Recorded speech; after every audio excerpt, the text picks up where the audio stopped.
Halo, selamat pagi. Hari ini kita akan melanjutkan pembelajaran kita tentang Romawi kuno. Kalau pada pertemuan sebelumnya kita sudah membahas tentang successio, yaitu upaya golongan pleb untuk menarik diri karena mereka tidak setuju dengan kebijakan yang diambil oleh golongan patrisia.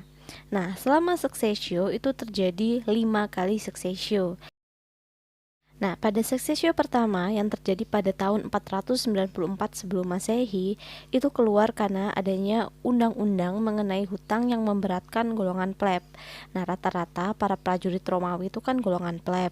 Tapi ketika mereka berangkat berperang seperti itu, mereka itu harus meninggalkan lahan pertaniannya, harus meninggalkan keluarganya.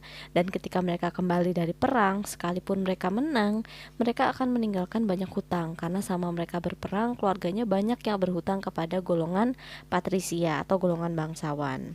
Nah, tujuan suksesio yang pertama ini adalah memaksa golongan patrisia untuk melakukan konsensi. Dan hasilnya, golongan pleb berhasil membentuk yang namanya tribun plebis, yang tujuannya yaitu untuk memperjuangkan kepentingan golongan pleb di hadapan konsul, senat, dan juga majelis kuria. Di mana jumlah tribun plebis itu adalah 10 orang dan ada 1 orang yang merangkap sebagai ketua. Dan pada periode kekacauan konflik ini, periode ketatanegaraan ini, pleb akhirnya berhasil berkuasa. Dia menciptakan seperti sebuah negara dalam negara. Ini adalah jabatan-jabatan yang muncul pada periode konflik ketatanegaraan. Apa sih peran dan fungsinya masing-masing? Kalian bisa lihat pada tabel berikut ini.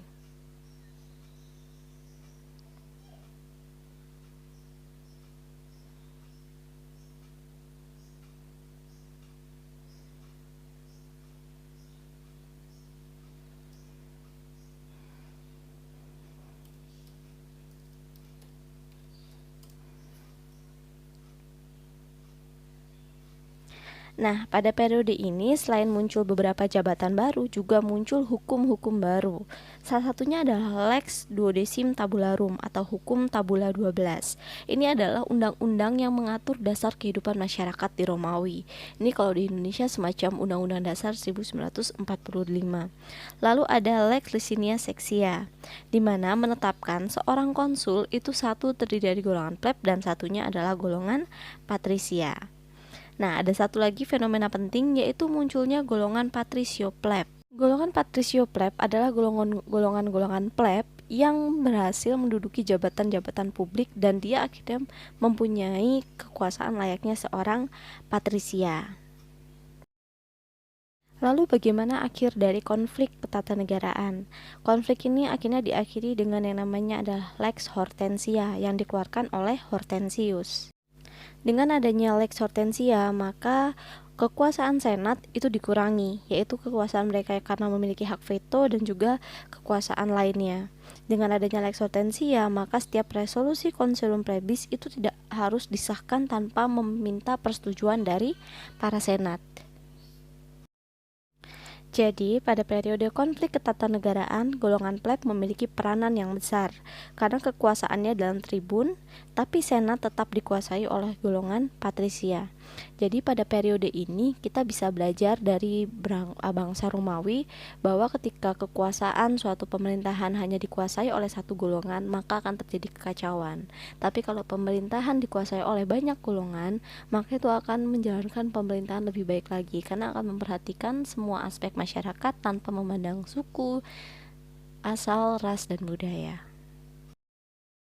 Selanjutnya kita akan melihat bagaimana sih perang-perang yang dilakukan oleh peradaban Romawi, mulai dari awal mereka terbentuk sampai dengan nanti ekspansi militer sampai ke daratan Asia. Pada awal pendiriannya, Romawi itu sudah berperang melawan bangsa Etruska dan itu terjadi pada periode 8 sebelum Masehi. Kemudian perang terjadi melawan bangsa Samnium, yaitu terjadi pada abad 4 sebelum Masehi. Kalau kita lihat pada awalnya wilayah Romawi itu yang berwarna merah, wilayahnya cukup kecil. Tapi ketika mereka berhasil menyerang bangsa Etruska dan Samnium, maka wilayahnya menjadi luas. Perhatikan perubahannya. Wilayah yang berwarna merah itu menjadi wilayah seluruh semenanjung Italia. Jadi ketika mereka berhasil menguasai dua wilayah ini, mereka adalah penguasa tunggal di wilayah semenanjung Italia. Nah, karena wilayahnya semakin luas, mereka membangun sebuah jalan, yaitu Appian Way. Jalan ini menghubungkan antara Roma dengan kota-kota perdagangannya, yaitu Tarentum dan Brundisium. Tujuannya untuk memudahkan dalam aktivitas perdagangan dan juga komunikasi. Nah, selanjutnya perang yang lebih besar nih, yaitu perang melawan bangsa Funisia. Nah, Funisia itu apa sih? Funisia itu adalah nama lain dari Kartago. Jadi adalah Funisi. Nah, di mana sih posisinya Kartago? Bisa kalian lihat di peta yang ada warna hijau di bagian bawah, itu adalah wilayahnya Kartago. Jadi latar belakang perang ini itu adalah memperebutkan wilayah di sekitar Laut Mer. Nah, kita lihat dari perang Fenisia yang pertama, yaitu perang pertama antara bangsa Kartago dengan Romawi. Terjadi pada tahun 264 sampai dengan 241 sebelum Masehi. Latar belakangnya yaitu supremasi di wilayah laut. Laut apa yang dimaksud? Yaitu Laut Mediterania bagian barat. Karena pada masa itu laut ini didominasi kekuasaannya oleh bangsa Kartago. Dan ternyata pada akhir dari pertempuran Romawi bisa menang dan kemudian memaksa Kartago untuk menyepakati perjanjian yang memberatkan terutama di bidang ekonomi dan militer. Karena beberapa wilayah dari Laut Mediterania dan juga wilayah dari bangsa Kartago ini dikuasai oleh bangsa Romawi. Nah, sekarang yuk kita lihat dari gambarnya. Awalnya wilayah Romawi hanya di semenanjung Italia. Kalau di peta kalian lihat yang berwarna merah.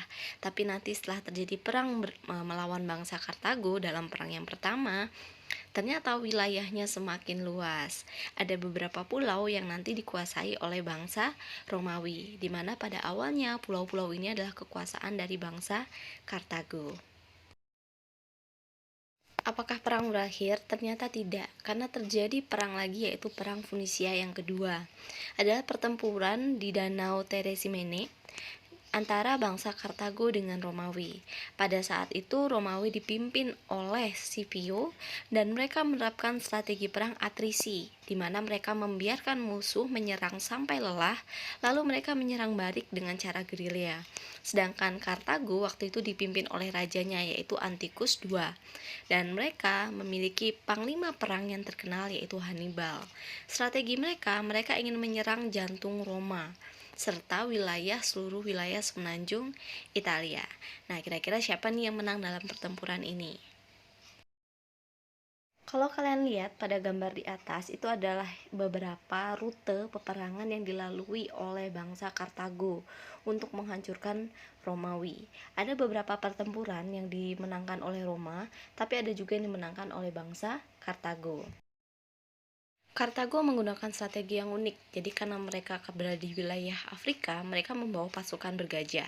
Tapi pasukan bergajah ini melalui rute yang sangat panjang. Mereka berjalan dari Spanyol, kemudian ke Prancis melalui pergunungan Alpen sampai dengan akhirnya tiba di Italia. Tentu saja perjalanan yang panjang ini membuat beberapa gajah-gajah itu kacau. Ketika menyeberangi laut, ada beberapa yang tenggelam. Ketika melewati pegunungan Alpen, ada yang beberapa yang meninggal karena terlalu dingin. Itulah perjuangan mereka untuk bisa mengalahkan Romawi. Mereka juga waktu itu sudah menggunakan senjata yang disebut sebagai konfus. Ini semacam ketapel, tapi ketapel raksasa. Dan pada pertempuran ini yang berhasil memenangkan adalah Romawi. Nah, kalau sebelumnya ini adalah wilayah awal Romawi, setelah perang Funisia yang pertama, setelah perang Funisia kedua berakhir, maka wilayahnya menjadi semakin luas. Kalau kalian perhatikan, wilayahnya meluas sampai dengan wilayah Spanyol dan juga Prancis saat ini. Jadi wilayah Romawi semakin luas.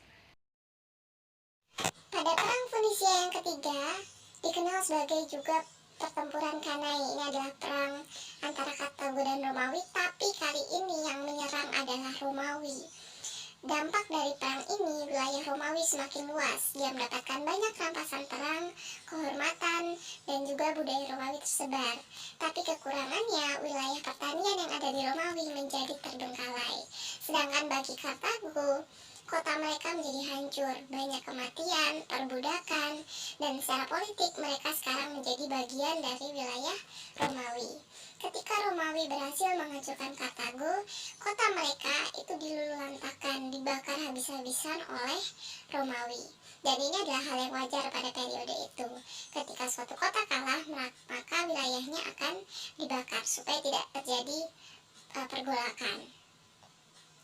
Jadi pada periode ekspansi militer ini, Roma berupaya untuk menguasai seluruh Mediterania, termasuk Yunani, Makedonia, Spanyol, dan juga sebagian Persia. Kalau kita amati, ini adalah wilayah Romawi ketika Perang Punisia kedua. Dan nanti ketika Perang Punisia ketiga selesai, wilayah mereka menjadi semakin luas. Bisa kalian lihat ya perubahannya. Jadi yang awalnya di Semenanjung Italia, ternyata sekarang wilayahnya semakin luas. Lalu apa sih dampak dari perang tersebut terhadap peradaban Romawi? Kita akan bagi dampak ini terhadap bangsa pleb, bangsa patrisia, terhadap kondisi ekonomi Romawi, dan juga terhadap kondisi politik Romawi. Silahkan kalian baca.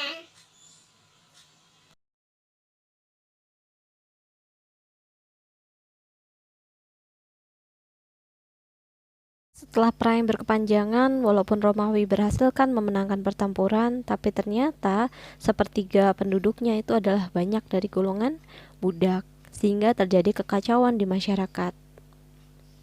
Seperempat penduduk Roma rata-rata adalah golongan miskin, dan golongan-golongan ini akhirnya menimbulkan banyak kekacauan di pemerintahan.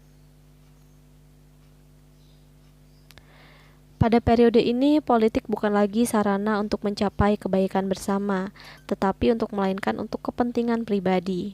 Konsilium plebis tidak lagi dapat mewakili suara golongan pleb.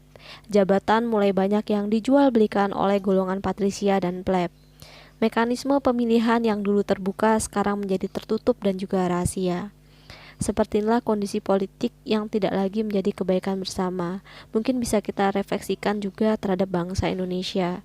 Karena pada saat ini masih ada beberapa jabatan yang menurut masyarakat itu masih bisa dijual belikan. Pada periode inilah masyarakat atau golongan pleb mulai bergantung pada sosok populares. Apa sih yang dimaksud dengan populares? Nah, di Indonesia juga ada loh beberapa golongan populares. Nah, kita lihat dulu nih. Ternyata populares adalah orang yang mengidentifikasi diri senasib dengan rakyat serta mengharapkan dukungan mereka untuk meraih kedudukan politik, yaitu menjadi seorang tribun. Selain itu ada juga golongan optimates, yaitu orang yang mengacu pada senator dari golongan patrisia atau pleb yang cenderung membela pada status quo, di mana mereka tidak mengharapkan ada perubahan dalam masyarakat. Nah, biasanya golongan populares ini bisa golongan patrisia atau pleb yang memiliki kemampuan dalam berbicara. Dan mereka juga memiliki pengalaman untuk menduduki jabatan-jabatan tertentu. Kelemahannya, biasanya golongan populares ini hanya menginginkan jabatan tertentu, tapi setelah mereka menduduki jabatan tersebut, mereka cenderung lupa kepada janjinya kepada masyarakat. Nah, ini persis ya seperti ke Indonesia saat ini. Ketika masa pencalonan banyak tuh yang memberikan janji-janji, tapi ketika sudah terpilih ternyata tidak merealisasikan janjinya. Nah, pada saat itu ada dua populares yang terkenal, yaitu Tiberius Gracchus dan juga Gaius Gracchus. Mereka melakukan banyak terobosan yang menguntungkan masyarakat kecil, seperti reformasi agraria dan juga beberapa kebijakan yang melemahkan posisi senat. Tapi karena mereka merugikan golongan patrisia dan beberapa pejabat lainnya, pada akhirnya mereka berakhir dengan tragis. Saat ini pun banyak nih golongan populares, tidak hanya di Indonesia tapi juga di dunia. Sebut saja Nelson Mandela, Munir, Ahok, Raden Kartini, bahkan Habibie. Nah, ada nggak sih populares di sekitarmu? Nah, ini adalah periode Civil War, di mana karena terlalu banyak angka kemiskinan sehingga menyebabkan kekacauan dan terjadi perang antar penduduk sipil di Eropa. Dan pada periode ini, akhirnya pemerintahan diambil alih oleh para panglima-panglima perang. Kenapa seperti itu? Karena para tentara lebih percaya kepada panglimanya dibandingkan kepada pemerintahan. Mereka lebih setia kepada pasukannya dibandingkan kepada pemerintahan. Sampai nanti akhirnya menjabatlah seorang diktator, yaitu Lucidus Cornelius Sulla. Dia adalah seorang jenderal perang dalam Perang Funisia ketiga. Dia memiliki tugas untuk mereformasi dan menyusun kembali konstitusi Romawi. Nah, karena dia seorang diktator, kekuasaannya mutlak. Dia bisa melakukan apapun, tapi dia dibatasi hanya 6 bulan saja. Nah, jadi akhirnya dia berhasil untuk merubah sistem yang ada di Romawi, di mana pemilihan senat kini harus diperketat, yaitu harus seseorang yang berpengalaman. Dan seorang diktator ini tidak diangkat dalam setiap periode, dia hanya dipilih pada periode tertentu saja. Itu dia penjelasan saya pada hari ini. Silahkan dikerjakan LKPD-nya dan sampai jumpa pada pertemuan yang selanjutnya. Terima kasih.